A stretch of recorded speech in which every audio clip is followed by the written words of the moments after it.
Fala pessoal, fala aí, tudo bem? Beleza?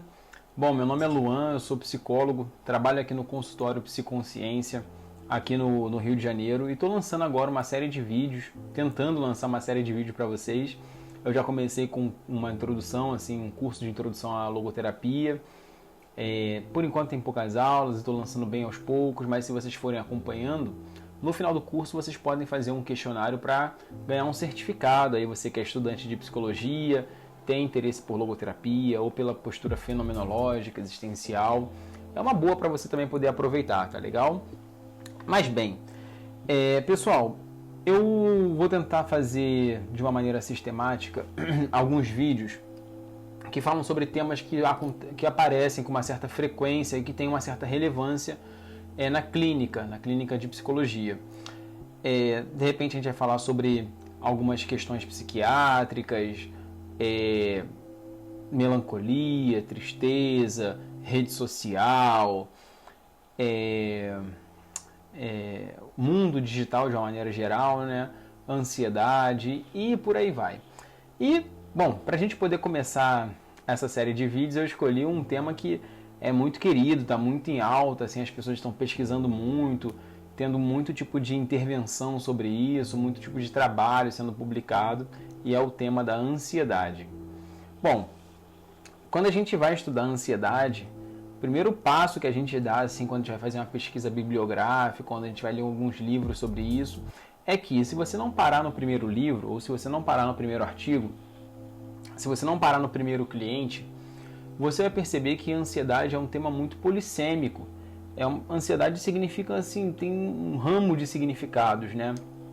E quando você começa a estudar a ansiedade, ou lidar com pessoas, atender pessoas, você vai percebendo que a ansiedade pode representar, por exemplo, um medo, uma angústia, uma pressa, uma hiperatividade, um sintoma físico, assim, um suor frio, um pensamento acelerado, um coração acelerado, um batimento cardíaco acelerado, né, taquicardia, uma preocupação, uma tensão, pode significar assim um montão de coisa, né? E diversas abordagens vão trabalhando basicamente assim com essa percepção que tem sobre a ansiedade. Então, algumas abordagens elas vão se ligar um pouco mais no fato de olhar para esses sintomas que aparecem. Então, por exemplo, o que é ansiedade, né? A ansiedade tem muito a ver com esse pacote de sintomas aqui: o coração acelerado, o suor frio, um movimento do corpo, a perna batendo, alguma coisa assim, né? E aí vão olhando para esses critérios. Outras abordagens vão olhar, outros profissionais também vão olhar, mas é um pensamento acelerado, uma forma de tentar prever o futuro e por aí vai. Como é que uma postura fenomenológica, existencial, vai olhar para essa questão da ansiedade? Bom, basicamente a gente dá um passo um pouco atrás em relação a esses conhecimentos prévios, né? Então, por exemplo, a gente nunca sabe o que é a ansiedade do cliente. Claro que quando eu falo isso, não é que a gente não estude o que é a ansiedade, a gente estuda isso pra caramba. Mas a gente conhece a ansiedade que está no livro. A gente conhece a ansiedade, a gente está conhecendo a ansiedade do cliente que já saiu. O novo que chegou, a gente não sabe como é que é.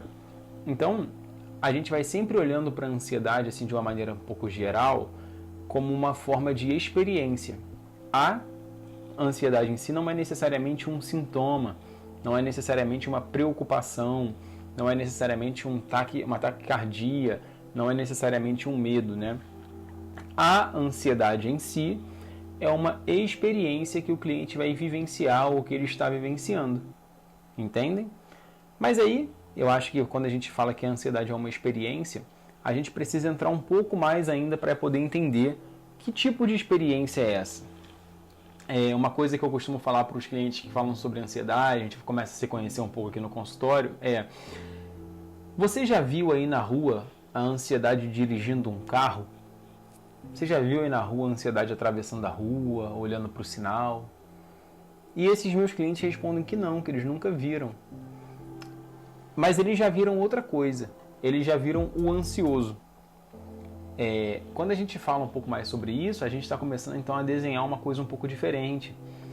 A ansiedade, ela é basicamente uma relação. Quando a gente fala sobre experiência, a gente está querendo implicar um pouco isso também. A ansiedade é uma relação da pessoa com alguma coisa.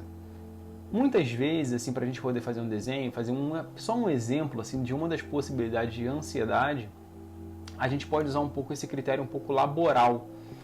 No trabalho, às vezes é uma pessoa assim, que dá conta de tudo, um gerente, uma pessoa que trabalha com uma supervisão e tem assim, várias tarefas por dia, muitas tarefas. Imagine uma pessoa que tem muita tarefa por dia, né, que tem que dar conta de todas aquelas tarefas.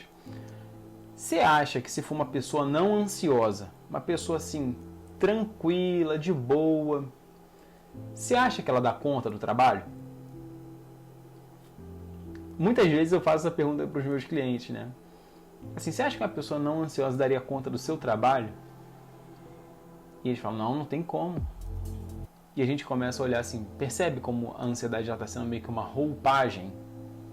Às vezes o cliente ele fala aqui mal da ansiedade, assim, pô, mas ela me prende, né? Pô, ela com essa ansiedade e tal, eu não consigo fazer tal coisa. E eu falo para eles assim, cara, eu tenho uma sensação de que se eu fosse atender a sua ansiedade, assim, se a sua ansiedade fosse minha cliente, quando você saísse daqui, ela fosse entrar aqui na sala, ela ia falar mal de você também. Fala, pô, toda hora fulano me chama, ele não me deixa em paz, não deixa eu fazer as coisas que eu quero. E aí a gente vai começando a olhar para a ansiedade como uma relação. Eu preciso da minha ansiedade, assim como ela precisa de mim. Quando eu a chamo, ela vai tomando conta, né? E eu chamo muito ela. E aí a gente vai pensando como que é essa experiência de precisar dar conta a partir de uma espécie de um overclock, de um boost, né? De tentar me forçar a máquina, forçar o sistema, tentando dar conta de várias coisas ou tentando prever várias coisas, como se eu estivesse quase sempre numa celeridade. Mas só para a gente poder pensar, né, que além da gente poder ver a ansiedade como todos esses possíveis tópicos que a gente falou aqui, como esse conceito polissêmico de ser ora sintomas, ora pensamentos, ora pressões sociais, ora pressões financeiras, ora questões fisiológicas, biológicas, as minhas sinapses, né, questões neurológicas.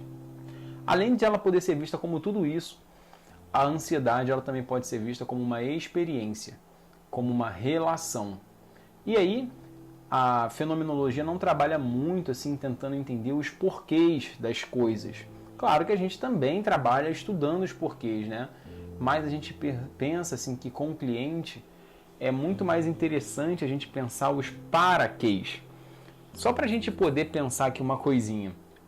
Quando a gente pergunta para o cliente assim, por que você está se sentindo ansioso?